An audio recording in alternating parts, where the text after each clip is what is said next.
he said I could. He said I could. They Not take them home. they got their job. You've got your job. All right, okay. Don't confuse the two.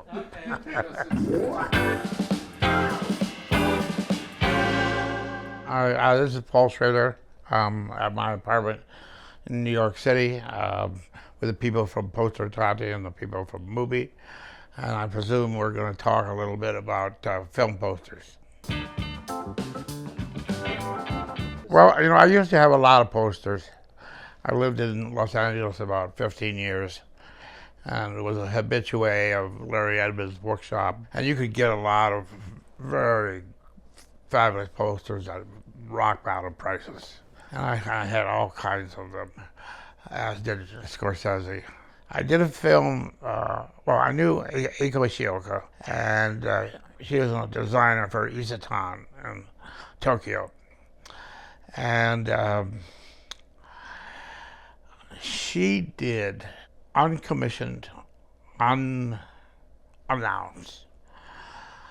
because she was a graphic designer. She designed 2 posters for Apocalypse Now without telling Francis. And she sent them to him. And Francis was over the moon about it. 2 best posters, One was this one behind me with the helicopters. The other one was Brando with his coming out of the water. So that's how I sort of got hooked up with Eiko. Then she ended up being the production designer on Mishima. When Francis and George and I did that film over in Tokyo, she wanted to do both costumes and sets for Mishima. But I thought that was just like putting frosting on top of frosting. I said, we'll get somebody to do the costumes in a conventional way, and you do the sets in the hyper way. So when she switched over to Francis, they did the flip. She did the costumes hyper, and then they did the sets normal. But she did do that one film for, what's his name, Tarsem? Yeah, where I think she did both sets and costume. But this poster was never really issued as a poster. It was just a thing she did. I asked her for one, and she literally would have to have it made because there wasn't like a library of them. And I liked this one a lot, and so I asked for this one. March of 1969, I was critic for the LA Free Press, and went and saw a screening of Pickpocket, which was coming out in Los Angeles 10 years after the original release in France. It's only 75 minutes long, and it just knocked me out. And I realized 2 things while I was watching this short film. One was that I had been raised in a community that thought of spirituality as content. And there was an enormous gulf between my sacred upbringing in seminary and my profane present in the movie business. And I didn't think that gulf would ever be bridged. And then I saw this, I said, yes, there is a connection. But it's not a connection of content, it's a connection of style. There's a way you do things when you're trying to simulate the ineffable. A Zen garden, cathedral, whatever, a painting, a Rothko. It's all a matter of style. And so so I realized that when I watched Pickpocket, that when it comes to the transcendent or the spiritual or the ineffable, the holy other, it's style, it's not content. And then the other thing I realized was that I had never imagined being anything other than a film critic. That's what I aspired to be. I was protege of Pauline Kael's. I was writing all the time. And I saw this movie, and there's this guy who goes around, he robs some people, takes a subway, robs some more people, writes in his journal, talks to his neighbor, talks to the police, robs some more people. I said, you know, I could write a script like that, you know, because had in my mind a Hollywood script as being a Hollywood script. I said, I could write a little script like that. And so 2 years after that screening in Las Vegas, came out with Transcendental Style, which was the book that I thought of during the screening. And another year after that, I came out with Taxi Driver, which was the script I thought of during the screening. So that 75 minutes of watching Pickpocket for the first time became the ground zero. And so that's the reason I have the poster, because it's the alpha, the omega, the beta, the zeta, the theta, it's whatever of my film life. Marion Billings, who was a publicist for both Marty and I back in the day at the time of Taxi Driver, those films, she bought it for me. And so it's the only other poster that I have hanging. When Mishima was shown at Cannes, Warner Brothers took out a billboard, you know, a full cross-set billboard. And I had that for years and years. But I finally got rid of it. But I've noticed now more than in the 70s, when you go to people's houses, that trend of look at my posters, look how successful I am, is going away. You know, I mean, I don't think Marty has any of his posters up. He has a lot of his posters everywhere, but I don't think he has any of his own. I knew Barry through the kind of Purple Mafia circles back in the day, and I asked him if I could do a poster. And so he said, you know, would you give me a budget to do a poster? So I got Gene Pagliuca to shoot this out at the Bronx Center, which was just built at that time.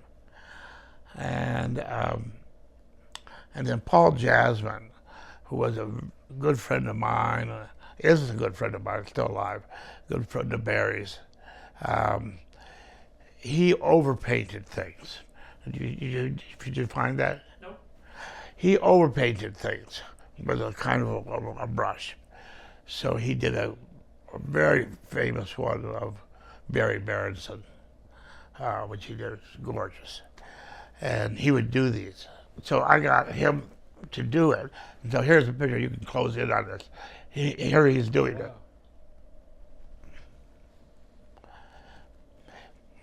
So it's a black and white photo, and then he did the color. And he moved the tie and other things. And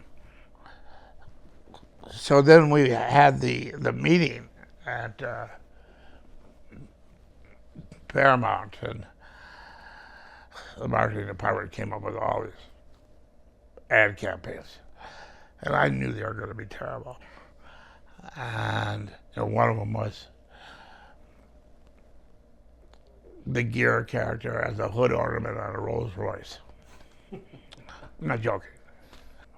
I asked Barry for permission to come up with something that I could add to the conversation. And so I showed him that. And Barry just got up and said, okay, that's that. Boom, boom, boom. And that was the poster. And it became kind of iconographic, because it works in both ways. It works as an object d'art, but it also works as a merchandising tool. you want to see the film, but also you think it would be cool to have on your wall. Yeah, I mean, I at the time I thought it was tacky because it was so in your face. But I've really warmed to it over the years, and it's taken on a life of its own. Were you involved in the? No, I was not involved in this. And in fact, I hadn't yet been in the system long enough to realize that I could be involved. The first time I realized it was when Marty started getting involved in Taxi Driver. And when Michael and Julia Phillips had done a film called Steelyard Blues, was a terrible poster. And they were trying to find out how could we get to do a good poster. And unless you have a number of credits under your belt, you just don't, they don't trust you. Yeah, what I love about this poster is that the tagline is the first thing you see. Yeah. And it really grabs you. And it seems to be like... It's not even in the movie.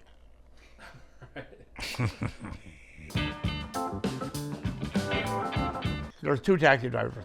There's one where he's standing by the cab, that's the Guy Pilar. That's right. And there's the one where he's walking on the street. The blue background. Yeah. Right? Yeah, that's the photograph. Yeah.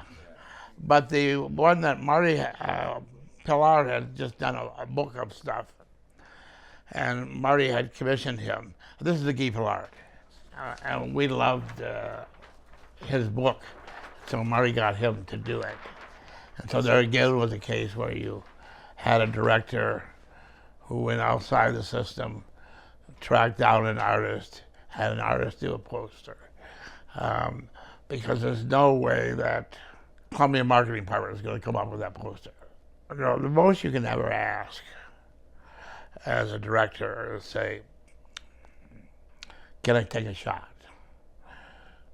Does it cost that much to get a mock-up of a poster made? I thought $500, $1,000. I don't want to do it on my own dime because then you'll think I'm pushing into your territory. Will you give me permission to do one? And I said, okay. So then, and occasionally, more than occasionally, those are often the ones that people really remember are the ones that the directors have done on the side, like the Obsession poster. I hated that poster. Blue Collar poster was bad. The Hardcore poster was tacky, but it was effective. The Cat People poster, I designed that one. The one with the split down Anastasia. And that one again was with Jasmine. And we did that together. And that was a very similar situation, only that was at Universal where they had their posters, cats and shadows and everything. And I just had a picture of Nastasia standing in the rain, not enough set.